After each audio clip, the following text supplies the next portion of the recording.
Sorry, not sorry. Pardon this army. Young C's, the new Marcus Garvey. Blacker the berry, the sweeter the juice. Darker the skin, the tighter the noose. Truth prevails. Once they make hate in the crime, go to jail. I might say your life post your... What's up, beautiful people? We are back with another video, a special video. It's Wednesday, and on Wednesdays, we train legs. But it's not just any Wednesday. It's the first leg day after the Arnold Classic. For those of you who paid very close attention, it's safe to say a little bit more emphasis needs to be put in the men's physique division in our lower body. So with that being said, not much talking needs to be done. It's time to get nasty with it. Grapevine, but I ain't hearing nothing great. No, they wanna take it all from me, so I give what it takes. Whole life been a miracle, seen everything but a cake.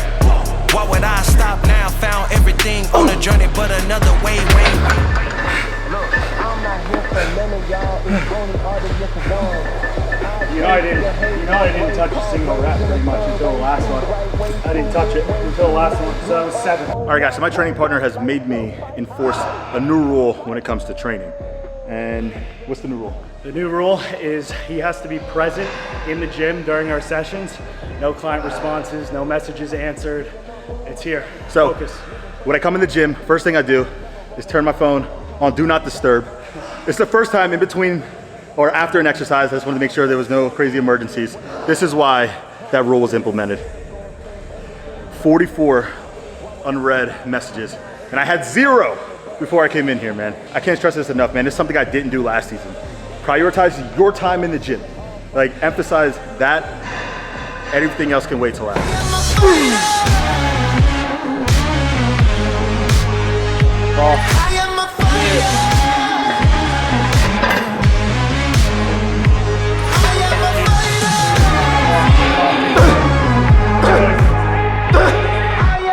Come on.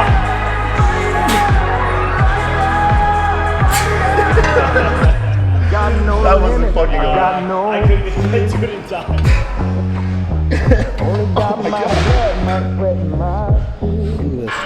Look at this fucking chicken legs. I'm telling y'all, man, my legs are deceiving. I got one of them legs that they don't look good until they're shredded, and they don't look good until you see the whole picture.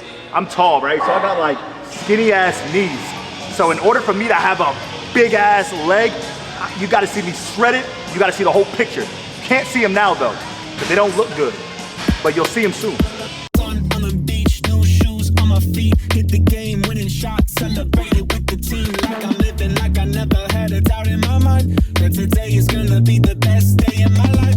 Yeah, wouldn't that be nice if life was like the movie? Sometimes I forget to write myself into the story. So every time that I don't feel right, I find someone I love and tell them I just wanna feel like this.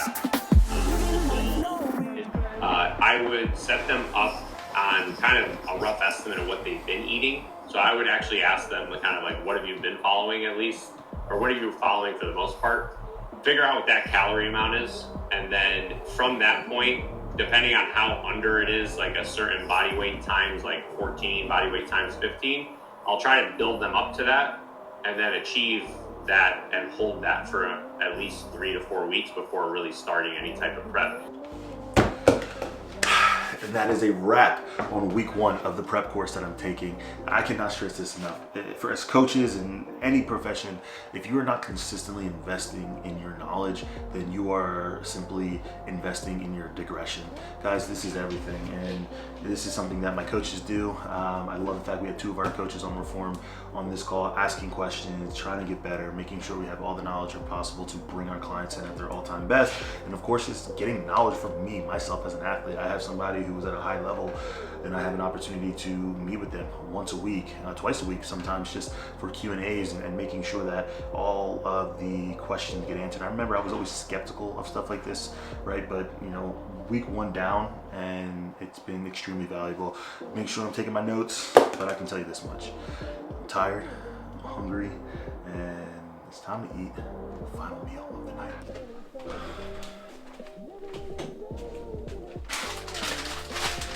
Last meal of the day, and before we get into that, this is my OCD fully kicking in, but last night I was in here just organizing everything, and that's the one positive thing about prep. You just get into an OCD mindset with all the little things because your schedule is already so OCD, so then your house starts becoming OCD.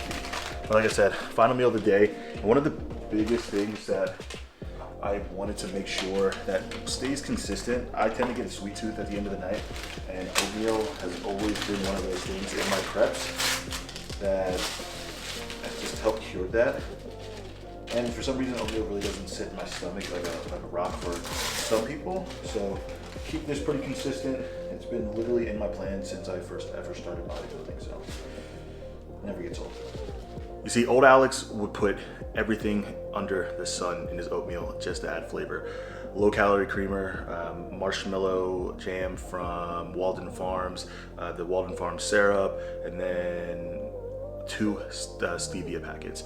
That's been like my go-to every prep. But one thing I've realized last prep was really just how distended and bloated I was by the end of the night. That was just because of all the sauces and seasonings and all the artificial sweeteners that I had.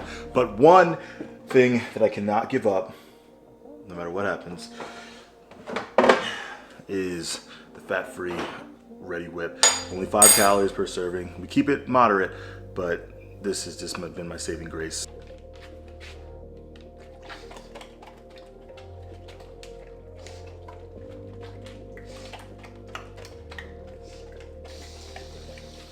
Bon appetit. Final meal to end the night. Again, Megan is still up. If you see this craziness behind me, all of the clothes, we are getting ready to leave the country. We're heading to, Meg, where are we going? Caymans. The Caymans. We're going to the Cayman Islands. Do you even know where that is? Yes. Where? I think it's by South America. Yeah, so we're going to the Cayman Islands for Christian and Heidi's wedding. So I have to basically pack my life away because traveling on prep is never the easiest thing. So today for me has been my mental packing, like everything that I need to do tomorrow. And today is Megan's actual packing. So that's gonna be fun. And I'm gonna take you guys along on that journey. So that's gonna be next week's video, and that's gonna be one hell of a video, one long video. And traveling on prep is never fun, but you get it done, man. You just get it done. Just like this oatmeal, man. I'm about to get it done. Typically, I never eat this late at night, but one thing I will say is I always have this weird feeling that if I go to sleep hungry, I'll wake up leaner. Like that's like a trick that I tell myself. So I almost like want to go to sleep with an empty stomach, and it probably helps with the protein farts for Megan too. So this is the reality of somebody with no meniscus who trains legs at a high level. Every Wednesday night, this is the position you'll find me in. Every Wednesday night, this is where you'll find Jackson. Good company, and then usually Oakley's up here, but there he is down there. I think he's scared of the ice pack. So it's only 9 p.m. This has been a pretty consistent trend with me being in prep. I tend to go to bed pretty early, relax, watch a movie, fall asleep to the movie. And the best thing about prep is I can get through shows so fucking quick.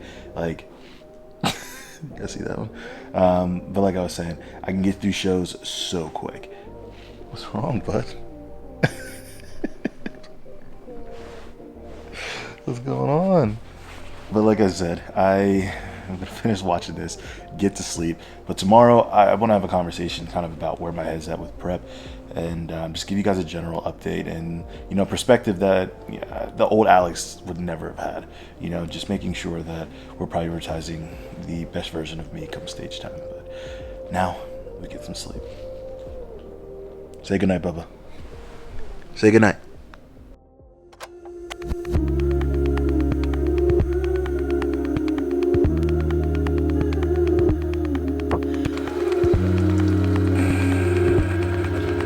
Good morning. So we are fresh off of our 45 minutes of fasted cardio, and I wanted to make sure that I set some time apart for this video to really talk about kind of where we are in this prep and really what the future looks like.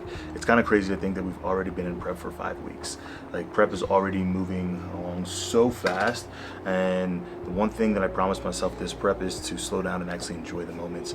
There's no question that last season didn't really get a lot of opportunity to do that because of the timeline that we had. I got married last year in Greece, and though that was the best day of my life, by the time I got home I felt like there was a lot of pressure to close the gap between being grease ready and then being show ready.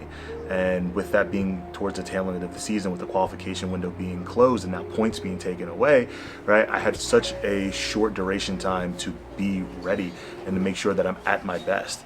And it was a lot of stress throughout the entire prep, and I don't want that to be the case this year. So the fact that we get to start prep early, like we're on my own timeline, you know, that's the best thing that's ever could have happened to me. And I think because of that push last season, I lost a lot of tissue in that entire process. I pushed so hard in order to get to a look that I thought would be deserving without really seeing what was happening right in front of me, the muscle being lost and just focusing on the number on the scale.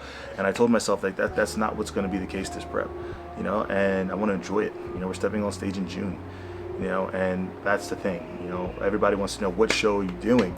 The reality is I don't know,